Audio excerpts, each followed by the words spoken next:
Hai hai hai, halo Taurus, apa kabar kamu? Semoga kamu dalam kondisi sehat, bahagia, dan penuh cinta ya Taurus ya. Ketemu lagi dengan saya, Sada Baiti, dan saya ditemani oleh Cemplon Suklepon Pon. Kali ini kita mau kupas tuntas tentang karma dia yang menyakitimu.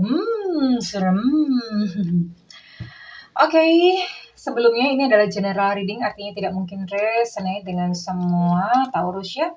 Mohon bijaksana menyikapinya ya sayangku ya. Saya mengajak untuk teman-teman berpikir kritis dan logis di sini, kan nggak mungkin nasibnya semuanya kembar ya. Oke, dan buat kamu ya udah like, subscribe, dan komen, thank you banget. Aku appreciate banget ya sama kamu ya. Aku doain kamu kaya raya 7 turunan 7 tanjakan ya sayangku ya. Dan yang belum subscribe ditunggu ya sayang, karena dengan subscribe kita akan lebih mudah untuk terkoneksi. Dan bantuin share, please, please, please, please. Oke. Ya, apa itu karma? Karma ada yang menyebutnya hukum tabur tuai, ada yang menyebutnya hukum sebab akibat, whatever that is ya. Itu sudah dicek ya, secara fisika pun terbukti bahwa ketika melakukan aksi maka akan ada reaksi. Nah, segala perbuatan kita itu ada feedbacknya, bisa feedback baik, bisa feedback buruk ya, tergantung apa yang kita lakukan ya sayangku ya. Oke. Ada karma baik, ada karma buruk. Tergantung lebih banyak mana yang kamu lakukan gitu ya. Oke. Dan kita mau lihat karma dia yang menyakiti kamu. King of Cups, Queen of Cups, kok bisa ya barengan? Page of Swords, Ten of Wands. Oke. Kita akan cari tahu lagi karma dia yang menyakiti kamu.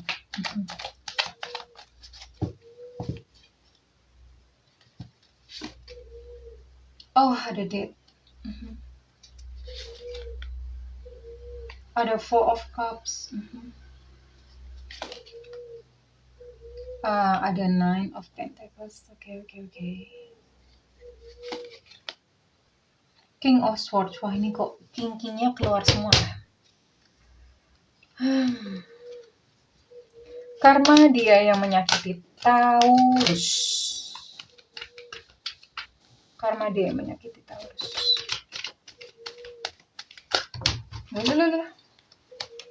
Bentar. Karma dia yang menyakiti Taurus.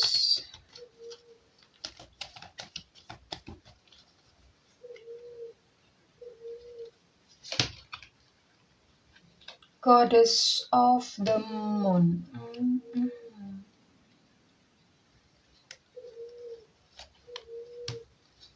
First chakra, I see.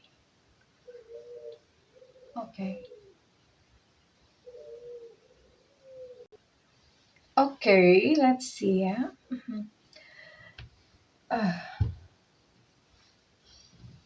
Hal yang paling menyakitkan untuk dirinya adalah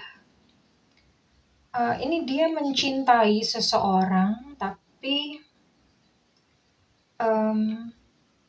tidak mendapatkan cinta sejati, jadi mungkin hanya dimanfaatkan, atau itu sangat menyakitkan dia. Intinya dia menyukai seseorang yang tidak bisa dia dapatkan cintanya, jadi mungkin hanya dimanfaatkan atau hanya I don't know, mungkin hanya dipermainkan atau tidak dibalas bahkan mungkin sama sekali. Dan ini dia akhirnya dia agak beku ya sama cinta, dia itu jadi berhati dingin terhadap cinta. Di sini ada Four of Cups ya, dia menjadi berhati dingin, menjadi kayak udah males gitu.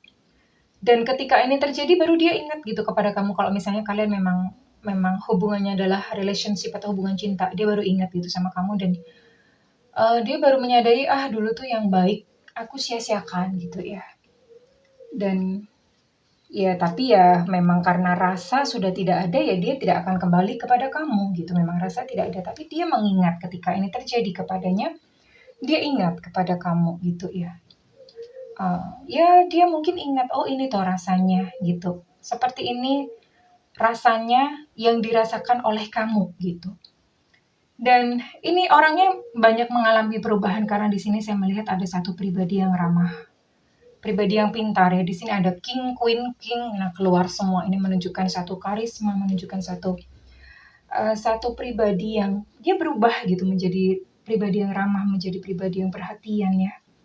Dia berubah mungkin karena dia memang ingin memperbaiki karma buruknya dia gitu ya. Dan hal terberat kedua yang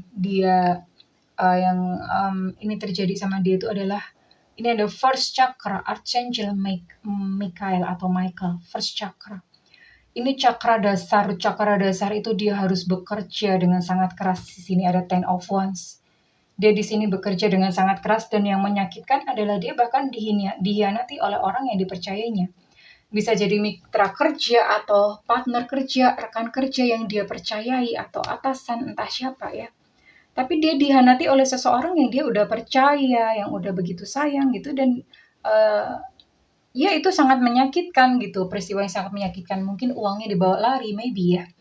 Karena ini di sini dia bekerja sangat-sangat keras. Memang sih secara finansial di sini saya melihat bahwa dia cukup diberkati, berkecukupan secara finansialnya. Memang dia ada kegagalan dalam masalah cinta. Ya, dia ada kegagalan dalam masalah cinta, tapi overall untuk pekerjaan atau finansialnya dia tercukupi ya. Dia tercukupi, tapi sekalipun tercukupi dia harus membayarnya juga dengan berat dan itu cukup menyakitkan untuk dia. Ya, dia harus bekerja keras sampai mengorbankan waktu-waktu luangnya. Dan yang paling menyakitkan adalah dia dihianati oleh seseorang yang dia percayai gitu ya. Itu sakit banget. Well,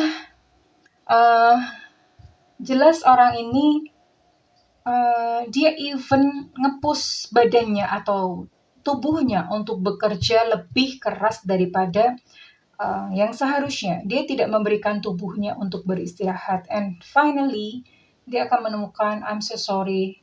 Ini bahkan mungkin dia akan menemukan satu kematian di sini ya. Ada satu kematian. Ada kartu death di sini. Ada kartu kematian. Tapi kalau menurut saya, yang namanya kematian itu bukan karma. Buat kamu yang mungkin suka ngomong, tuh orangnya mati, nah kan kena karma dia, no.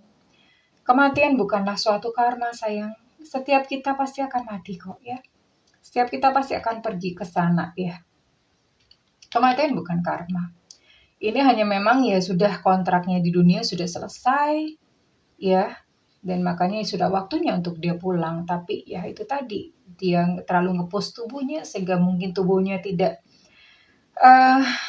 terlalu over gitu dan akhirnya ya udah nggak kuat lagi dan dia harus berpisah gitu dengan tubuhnya, berpisah dengan nyawanya ya. Kurang lebih seperti itu untuk yang terjadi di dalam kehidupannya. Dia sangat menderita dengan tidak bisa mendapatkan cintanya, ya, dihianati dalam pekerjaannya, bekerja dengan sangat keras gitu ya, dan dia juga akan merasakan sendiri di sini kebekuan karena capek. Mungkin capek, mungkin dia di ghosting kali ya. Sampai di sini dia capek, tapi dia tidak mendapatkan cinta yang dia harapkan di sini ya. Dan itu sangat menyakitkan buat dia. Dua kartu yang mengapit ini adalah hal yang paling menyakiti dia ya sayangnya, oke. Okay? And now I'm going to talk to you gitu sayangku buat kamu yang dealing dengan orang ini ya. Yang memang dealing dengan orang ini. Well, serahkan dia kepada Tuhan atau kepada semesta ya. Bahwa dia itu bukan tugas kamu, dia itu bukan bagian kamu ya. Kenapa saya berkata demikian? Karena kebencian, sakit hati yang kamu rasakan itu bukan menghukum dia, tapi itu justru menghukum diri kamu sendiri ya. Nanti hidup kamu ikut kacrut.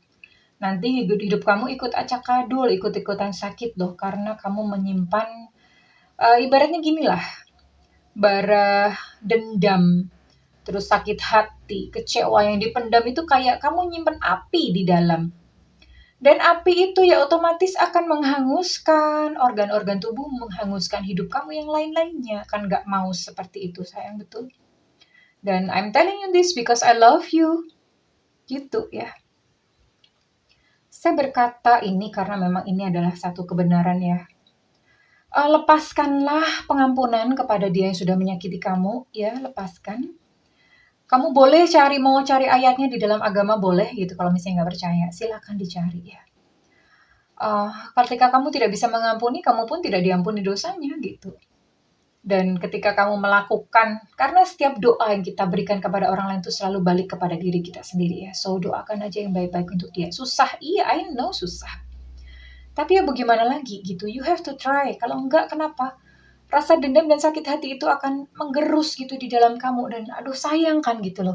Kita udah dijahatin orang, and then kita malah justru menghancurkan diri sendiri. Gimana sih gitu ya. Udah dijahatin sama orang, harusnya kita membangun diri sendiri untuk sembuh, untuk bebas, karena kebebasan itu, kesembuhan itu akan membawa kita pada kesuksesan gitu ya. Membawa kita pada keindahan. Nah, kamu malah membenci dan malah menyimpan kemarahan, menyimpan penderitaan, menghasrati penderitaan. Ya akhirnya ya dia remuk, kamu pun juga remuk. We don't want that. Oke, sayang, kita tuh tidak menginginkan hal tersebut. So, lepaskan pengampunan. Di kolom komentar saya pin ya untuk audio terapi untuk healing, silahkan dilakukan, dipraktekkan ya. Lalu bagaimana saya tahu kalau saya sudah sembuh, Kak? Parameternya adalah ketika kamu sudah melihat dia, misalnya kamu melihat dia bahagia, kamu sudah ikhlas. Nah itu parameternya ya. Atau kamu sudah bisa untuk mendoakan yang terbaik untuk dia, kamu sudah bisa senyum ya. Ketika ini terjadi, maka itu berarti hati kamu sudah sembuh. Dan ketika hati kamu sudah sembuh, kamu nanti bisa lihat dalam kehidupanmu ya, mulai tertata pelan-pelan. Ketika di dalam diri ini beres, maka yang di luar itu akan mengikuti beres, sayangku, cintaku, negeriku ya, buat kamu yang hidupnya masih kacrut, masih acak adul, mungkin karena kamu masih menyimpan yang namanya sakit hati, menyimpan dendam. Mungkin itulah yang selama ini terjadi dan kamu tidak percaya gitu loh. Kamu nggak nyadar bahwa hal itulah, kamu mengira bahwa hidup kamu kacrut itu ada takdir. No, bukan sayangku ya. Oke, Tuhan tidak sekejam itu sehingga menakdirkan kita sengsara. Tidak sekejam itu. Tuhan baik ya. Well, oke, sayangku. Kalau misalnya dengan ini resonate dengan kamu, saya minta feedbacknya di kolom komentar. Kalau tidak resonate, nggak apa-apa. Ya, dan buat kamu yang melakukan personal reading, silakan hubungi nomor tertera di kolom deskripsi, tentu saja berbayar. Setiap readingan dengan saya itu adalah konsultasi interaktif, kita bisa ngobrol ya. Dan buat kamu yang tidak ada budget, kamu belum boleh nyalakan loncengnya supaya nanti saat Bunda live kamu nggak ketinggalan ya, sayangku ya. Well, Taurus, silahkan menjadi satu sosok pribadi yang merdeka. Be liberated, be free, be you. Tinggalkan segala batu-batu yang membuat kamu sakit, tinggalkan, dan silahkan kamu menjalani alam raya ini dengan gembira, dengan bahagia, dengan tanpa beban ya. Karena dendam itu kan bikin beban ya, itu adalah satu beban ya. Lepaskan semuanya dan izinkan diri kamu sendiri bahagia. Oke Taurus, sampai di sini saja. I love you Taurus, and bye-bye.